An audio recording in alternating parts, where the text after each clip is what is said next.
Olá pessoal, eu e meu grupo vai estar apresentando para vocês o trabalho cujo tema é a displasia fibrosa e a displasia cemento-óssea.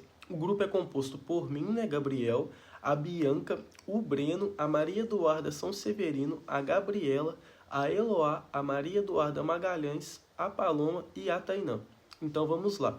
As lesões fibroósseas dos maxilares constituem um grupo de alterações em que o osso normal é gradualmente substituído por tecido fibroso, que está associado ali à formação de material mineralizado, que pode se assemelhar também a osso ou cimento. Essas lesões apresentam características clínicas, radiográficas e histológicas semelhantes, o que muitas das vezes torna ali o diagnóstico um desafio. Nesse trabalho, nós abordaremos os dois principais grupos de lesões fibroósseas dos maxilares, que é a displasia fibrosa e a displasia cemento-óssea, destacando as suas características, formas de apresentação e a importância para o diagnóstico odontológico. Eu vou falar sobre definição e etiologia da displasia fibrosa e da mutação no gene GNAS. É uma lesão tipicamente benigna que afeta os ossos caracterizada pela proliferação fibroóssea intramedular secundária à osteogênese alterada. Sua forma poliostótica, na maioria dos casos, se manifesta na infância. Raros os casos em que essa condição passa a ser maligna. Radioterapia à distância tem sido considerado fator de risco por conta da radiação ionizante, podendo causar mutações genéticas nas células do osso e do tecido fibroso. Com essa condição, quando irradiado, há maior incidência de tumores como osteosarcoma e fibrosarcoma. Síndrome de McCann-Albright é uma condição rara, onde a displasia fibrosa poliostótica acontece de forma unilateral, com lesões de pigmentação cutânea e disfunção endócrina associada à puberdade precoce feminina.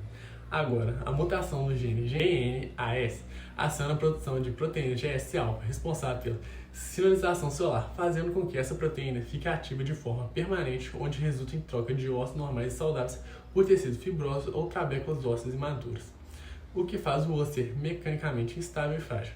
Quando ocorre no tecido craniano, causa assimetria e deformidades faciais. Em alguns casos acontece o comprometimento funcional da área afetada, especialmente durante o crescimento ósseo. O efeito em osso é uma ativação constante que aumenta os níveis de AMP cíclicos das células ósseas. Isso impede que as células precursoras amadureçam em osteoblastos, células que formam o osso normal, resultando em substituição de osso por tecido fibroso. Hoje eu vou falar para vocês sobre a displasia fibrosa e suas características. Ela é uma condição benigna do desenvolvimento do osso.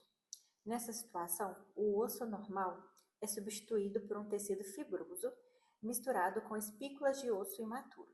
Sua causa é dada por uma mutação genética espontânea. O crescimento ele é lento e indolor, e a lesão ela costuma ser descoberta através de radiografias, como panorâmica, de rotina, ou quando o volume começa a alterar a aparência física, a anatomia física do paciente. A assimetria facial ela acontece quando a doença atinge o osso do crânio e da face.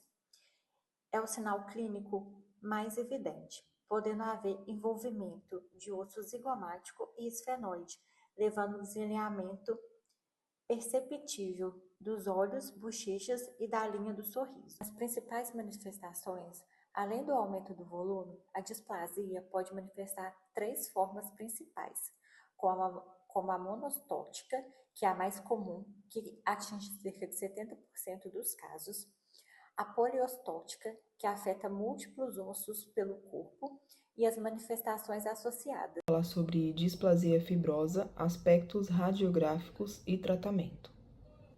A displasia fibrosa é uma alteração óssea no nosso osso normal e ele é substituído por um tecido fibroso, causando a deformidade na radiografia.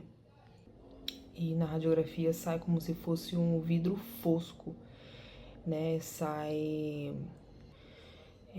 uma imagem levemente opaca, né? E granulada, semelhante a um vidro fosco mesmo. A imagem geralmente não possui limites nítidos. Ele se mistura ao osso normal, né? Ao redor, o que dificulta a delimitação, né, na área afetada. Na maioria dos casos, é feito um acompanhamento periódico e radiográfico, né, para fazer o acompanhamento da lesão, se ela está alterando, aumentando. A cirurgia é indicada, né, quando tem deformidade estética, como dificuldade de mastigar ou respirar. Eu vou falar sobre a displasia do cemento ósseo. O seu conceito é que ela é uma lesão fibro-óssea benigna, onde ela afeta a área da maxila. Sua característica é que ela faz a substituição do tecido ósseo normal por tecido fibroso celular. E são lesões geralmente assintomáticas. E existem diferentes tipos de distoplasia. A primeira dela é a distoplasia cemento ósseo periapical, que afeta a área da periapical e afeta mais a área da mandíbula. Displasia cemento ósseo focal, que é uma variante solitária. E tem displasia cemento ósseo florida, que ela afeta todo o quadrante. Agora eu vou falar um pouquinho sobre a origem do ligamento periodontal. Ele é um tecido conjuntivo que faz a circundância na raiz do dente e conecta ao osso alveolar. Agora eu vou falar sobre a importância clínica. Vou começar pelo diagnóstico diferente. A displasia cemento ósseo, principalmente nos seus estágios iniciais, radiolúcidos, podem ser confundidas com lesões periapicais. Já no manejo conservador, na maioria dos casos, a displasia cemento ósseo, elas são assintomáticas e não requer tratamento ativo. E na maioria das vezes tem que ter um acompanhamento radiográfico regular. Já no risco de infecção, embora elas sejam benignas, a displasia cemento ósseo possui uma característica hipovascular. Isso significa que tem suprimento sanguíneo reduzido. Uma vez infectada, pode levar a uma evolução da osteomielite crônica. Já o radiográfico, ele tem que ser regular, tendo uma biópsia total de tudo. Oi gente, meu nome é Eloá e eu vou falar sobre a displasia cemento óssea e a classificação dela. Essas lesões, elas são consideradas benignas e ocorrem exclusivamente nos ossos maxilares. Elas se caracterizam pela substituição do osso normal por tecido fibroso e por material mineralizado que é semelhante ao cimento e ao osso. Na maioria dos casos, essas displasias não causam sintomas e são descobertas em exames radiográficos de rotina. Os dentes associados geralmente permanecem vitais, que ajudam no diagnóstico diferencial com outras doenças. As displasias cemento ósseas, elas são classificadas em 3 tipos: periapical, afocal e aflórida. Eu vou falar primeiro sobre a periapical, que é a forma mais comum. Ela ocorre principalmente na região anterior da mandíbula, próxima aos incisivos superiores. A radiografia dela pode variar ao longo do tempo, passando por uma fase inicial, radiolúcida, uma fase intermediária, mista e uma fase final, radiopaca. Normalmente, os pacientes eles não apresentam sintomas e os dentes envolvidos eles permanecem saudáveis. A segunda é a displasia cemento óssea focal, caracterizada por uma única lesão que é localizada, geralmente encontrada na região posterior da mandíbula, com uma forma periapical. Ela costuma ser assintomática e descoberta em exame de rotina. A sua aparência ela pode também variar entre radiolúcida, mista ou radiopaca, dependendo do estágio de desenvolvimento. Já a displasia cemento óssea flórida é a forma mais extensa da doença, que ela acaba podendo afetando quadrantes da mandíbula e da maxila ao mesmo tempo, apresentando múltiplas áreas radiopacas nas radiografias. Embora a maioria dos pacientes eles não apresentam sintomas, mas alguns casos podem variar como dor ou infecções. O diagnóstico dessas lesões é realizado por exame de clínica, radiográfico, teste de vitalidade pulpar e na maioria das vezes não é necessário realizar tratamento. Oi gente, agora eu vou falar um pouco das características clínicas da displasia cemento óssea. Na maioria das vezes, essas alterações não causam sintomas. A pessoa geralmente não sente nenhuma dor, não causa nenhuma mudança na boca e geralmente acaba descobrindo em um exame rotineiro, como por exemplo uma radiografia, né? A pessoa que porta essa condição. Outra característica importante é que os dentes próximos à área afetada continuam vivos e saudáveis. Isso quer dizer que, mesmo havendo uma alteração no osso ao redor, o dente em si não é prejudicado. Em alguns casos, podem parecer uma pequena mudança na região, como um leve aumento de volume. Mas, de modo geral, são alterações que passam despercebidas e raramente causam problemas. Por isso, as displasias cemento-ósseas costumam ser consideradas condições silenciosas. Elas normalmente não causam sintomas, preservam os dentes e muitas vezes são descobertas por acaso durante uma consulta odontológica. E enquanto eu estudava, eu achei uma curiosidade bastante legal e interessante de contar aqui, que apesar de aparecer perto das raízes dos dentes, essa condição normalmente não afeta a vitalidade dos dentes e por isso é importante fazer o diagnóstico correto para evitar tratamentos desnecessários, como um tratamento de canal. Oi, me chamo Maria Eduarda e dando continuidade no tema, eu vou falar sobre os aspectos radiográficos e o tratamento.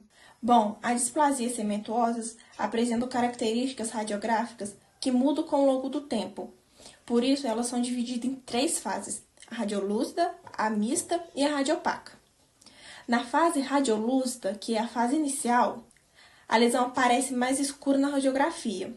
Isso acontece porque ainda há pouca formação de material mineralizado na região afetada. Nessa etapa, exige um pouco mais de atenção, porque o aspecto pode ser semelhante às outras lesões, o que exige atenção durante o diagnóstico. E com a evolução da lesão, ocorre a segunda fase, que é a fase mista. Nessa fase, observa-se áreas escuras e áreas claras na radiografia. Isso acontece porque o tecido fibroso começa a ser substituído por material mineralizado, resultando em uma aparência intermédia, nem lá nem cá. Agora, já na terceira fase, que é a fase radiopaca, ela corresponde à fase mais avançada do processo. A lesão apresenta um aspecto predominantemente claro ou esbranquiçado na radiografia. Isso ocorre devido ao aumento da disposição de tecido mineralizado semelhante ao cemento e ao osso. Agora, em relação ao tratamento, na maioria dos casos não é necessário nenhuma intervenção cirúrgica ou algo assim. Como essas lesões geralmente são sintomáticas e os dentes permanecem vitais, a conduta mais indicada é o acompanhamento clínico e radiográfico periódico. E esse acompanhamento é importante para monitorar a evolução da lesão e prevenir possíveis complicações futuras. Dessa forma, o diagnóstico correto e o acompanhamento adequado são fundamentais para garantir a saúde do paciente e evitar tratamentos desnecessários. E é isso. Olá, me chamo Bianca e agora eu vou comparar as duas lesões fibroósseas dos maxilares. A primeira diferença está na expansão óssea. Na displasia fibrosa é muito comum ocorrer o aumento do volume do osso. Esse crescimento é lento, progressivo e pode causar assimetria facial. Já nas displasias cemento-ósseas, o crescimento ósseo está ausente ou muito discreto. Na maioria das vezes nem se percebe a lesão, sendo descoberta somente em exames radiográficos. Outra diferença importante está no aspecto radiográfico. A displasia fibrosa se apresenta como um vidro fosco. Ocorre porque o osso normal é substituído por um tecido fibroso e por tuberculas ósseas imaturas, produzindo então uma imagem homogênea e com limites pouco definidos. Em contrapartida, as displasias cemento-ósseas apresentam uma evolução em estágios, inicialmente radiolúcidas, depois se apresentam mistas e, por fim, totalmente radiopacas. Também existe diferença quanto à localização. A displasia fibrosa acomete qualquer osso, inclusive vários ossos ao mesmo tempo. Já a displasia cemento-óssea está totalmente relacionada ao ligamento periodontal, acometendo apenas regiões que sustentam os dentes. Por fim, a etiologia também difere. A displasia fibrosa está relacionada a uma mutação pós-zigótica do DNA GNAS, sendo considerada uma alteração do desenvolvimento ósseo. Já as displasias cemento-ósseas estão relacionadas totalmente ao ligamento periodontal e apresentam um comportamento reacional localizado. Para concluir, embora a displasia fibrosa e as displasias cemento-ósseas pertençam aos grupos das lesões benignas maxilares, elas possuem características radiográficas bastante diferentes. Por isso, o diagnóstico não deve ser baseado apenas em um exame ou uma característica isolada. É fundamental correlacionar os exames clínicos, radiográficos e, quando necessário, histopatológicos. Por isso, reconhecer essas diferenças é extremamente importante na prática clínica odontológica, porque evita diagnósticos equivocados e procedimentos desnecessários, como tratamentos odontológicos ou cirurgias inadequadas. Na maioria dos casos, a conduta indicada é sempre conservadora, baseada principalmente no acompanhamento clínico e radiográfico periódico, garantindo segurança e prognóstico mais eficiente para o paciente.